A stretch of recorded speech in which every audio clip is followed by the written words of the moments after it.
Welcome to the Deep Dive. We take complex, often urgent global issues, cut through the noise, and give you a real shortcut to understanding what's really going on.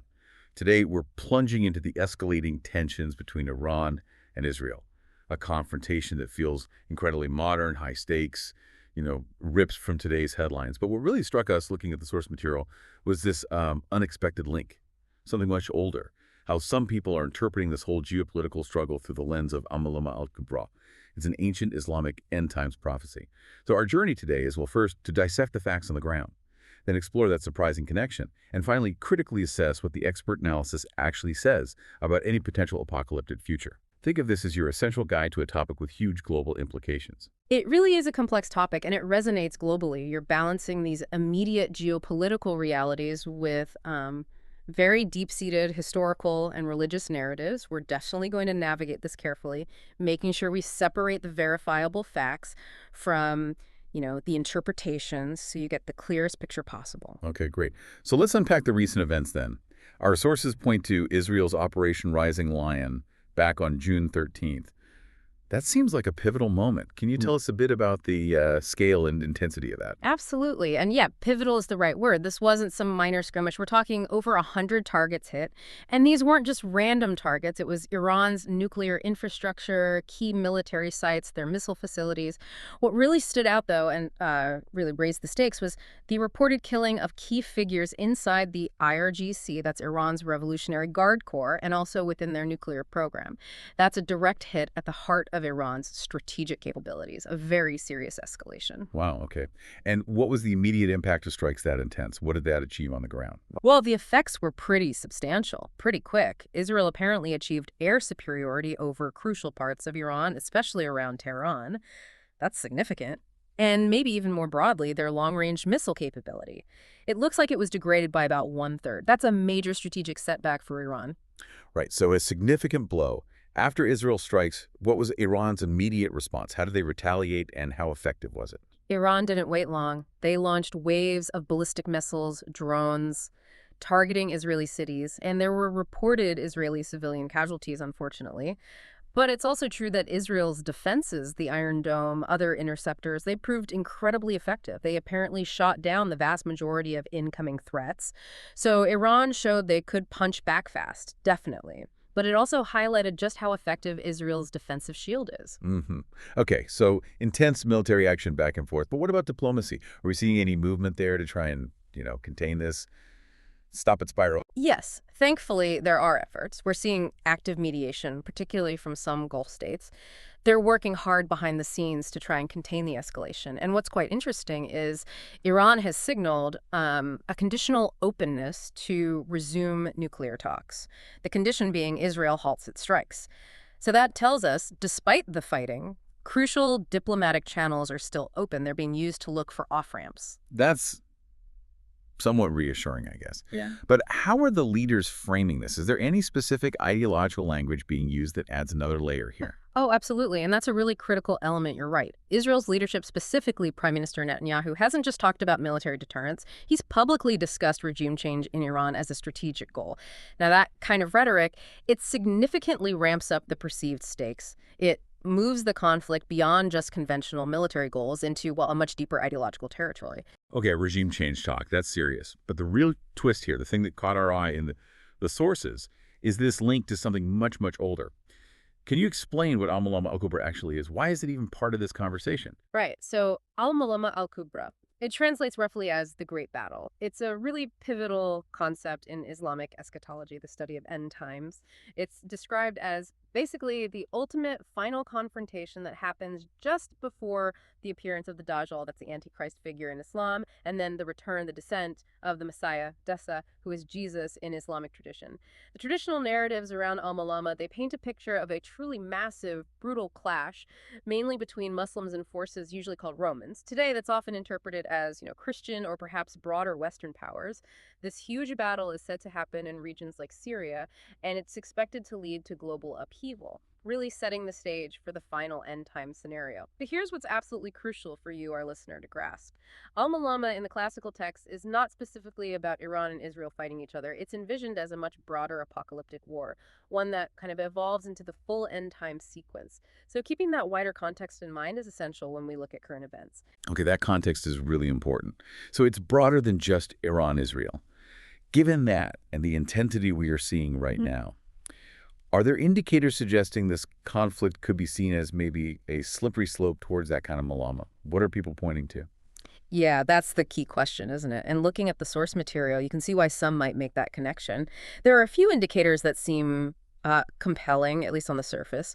First, just the sheer scale and intensity of it all. We're not talking minor border clashes here. Right. Thousands of missiles, drones, these widespread airstrikes, civilian targets getting hit. It mirrors the kind of immense violence you'd expect described in Malama narratives. It's the magnitude that grabs attention. Makes sense. What else? Second, there's a clear regional spillover. You've got Iran-backed militias, involved Hezbollah, the Houthis, others. Plus, the U.S. is actively resupplying Israel. All that definitely raises the risk of this blowing up into a much wider conflict, way beyond just Iran and Israel. Okay. Scale, spillover. And third, we touched on this, but it's the ideological framing. Israel talking about regime change, Iran invoking this axis of resistance. Both sides are using language that taps into these deeper narratives that can be linked by some to apocalyptic conflict. It sort of invites those interpretations. Okay, those points are definitely stark. They paint a picture of serious escalation. But there must be counter-arguments, right? Yeah. Strong reasons to think this is not Malama. What are the analysts saying on that side? Oh, absolutely. And highlighting these counterpoints is critical for a balanced view. You see significant geopolitical hedging happening, these ongoing Gulf mediation efforts of the U.S. trying to deter wider war, even Iran's conditional diplomacy. These are all active strategic moves aimed at avoiding a full-scale regional catastrophe. They're trying to put the brakes on. So active efforts to contain it. Exactly. Then you look at expert opinions. Analysts from places like Chatham House, AEI, ISW, CSIS, they largely agree that while this conflict is super intense, yes, it's likely to remain contained, probably, unless a major new player like Hezbollah going all in, or the U.S. getting directly involved in a massive way, dramatically changes the whole game. Right. That seems to be the consensus among many strategists. And finally, and this is maybe the most important distinction, eschatology versus strategy. Malhama is a specific, definitive, end-times prophecy from religious texts.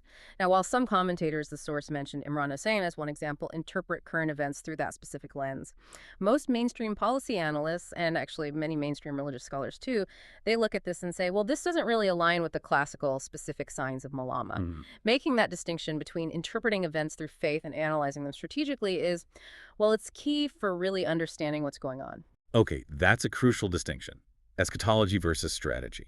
So, pulling it all together for your understanding, how do the experts actually rate the odds? The probability of this specific Iran-Israel conflict becoming the full-blown Al-Malhama Al-Kubra? Right, looking at it probabilistically. If we break down the key factors needed to push this towards Malhama, their current status tells a story.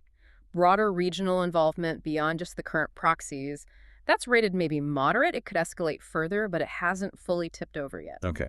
Moderate risk there. Direct U.S. or NATO military engagement, that's generally assessed as low. Right now, they seem to be acting more as a buffer, trying to de-escalate, not jump in boots on the ground. So that's a containing factor. A big one. And then crucially, signs associated with the Dajjal or the Mahdi appearing. Absolutely none seen. Zero. And those are central defining parts of the Malhama prophecy itself. Right, those specific prophetic markers are missing. Exactly. And are we seeing a massive, truly apocalyptic clash in the definitive sense described in the texts? Not yet. It's intense, yes, but maybe not that. So, to sum it up, the situation now is definitely high intensity, but it still looks like a conventional war, albeit a very high-stakes one. It might mimic some aspects of an eschatological battle, the scale, the rhetoric, but it seems to lack the actual divine or specific prophetic drivers that define the classical Malhama. Without, say, a full-blown regional Sunni Shia mobilization across the board, or a superpower intervening in a truly apocalyptic way, it seems unlikely to fully morph into the Malhama from the prophecies. What's really fascinating, though, is how the situation is just complex enough, just intense enough to invite those apocalyptic readings, especially for people looking for them. While for most analysts, it remains firmly rooted in geopolitics and strategy. That's a really clear summary. So the bottom line, for you, our listener, grappling with all this, what's the ultimate takeaway? Why should you care about this deep dive we've done? Yeah, the bottom line. Look, what we're witnessing is, without doubt, a very high-stakes military conflict. It has real global implications. That's undeniable. And yes, it does contain warning signs that, well, they feel reminiscent of the descriptions of the eschatological Malam. Things like the sheer scale, the impact on civilians, even the ideological language being thrown around. However, and this is the key but for now, it seems to remain firmly a geopolitical confrontation. It's not, based on current analysis, a near-term apocalypse unfolding. Okay, high stakes, echoes of prophecy, but still geopolitical for now. Exactly. The probability of it actually devolving into the full-blown Al-Malhama currently seen as low to moderate. And that probability really hinges on a few critical what-ifs. Contingencies like, does it massively escalate? Do proxies like Hezbollah get drawn in fully? Or does the U.S. end up with direct ground engagement? That would change things dramatically. Right, a major escalation trigger. Or does it cross certain ideological or eschatological thresholds? Imagine widespread influential calls from major clerics explicitly framing this as the final battle. That could shift perception. That ideological factor again. Yes. And finally, what if the current restraint mechanisms, the diplomacy, the deterrence, what if they collapse or shift dramatically? If those guardrails disappear, then the odds could change. But right now, they seem to be holding, more or less. Got it. So understanding those contingencies, those factors that could change the game is vital. And that's really why understanding all these nuances, the facts, the strategies, and the interpretations, including the ancient ones, is so important. We really hope this deep dive has given you a valuable shortcut to being genuinely well-informed on what is undeniably a critical global issue. We've tried to dissect the current facts and these, frankly, surprising ancient connections. You know, this brings up a really interesting question, maybe something for you, the listener, to think about further. We talked about that contingent factor, influential clerics, potentially framing this as a final battle. So how might different religious interpretations, say, between Shia scholars versus Sunni scholars, or even different schools of thought within those traditions, how might their interpretations influence the perception and maybe even the potential escalation of conflicts like this in the region? It adds another whole layer of complexity to consider. A very thought-provoking point indeed. Different interpretations matter. A lot to think about, as always. Thank you for joining us on this deep dive. Keep exploring, keep questioning.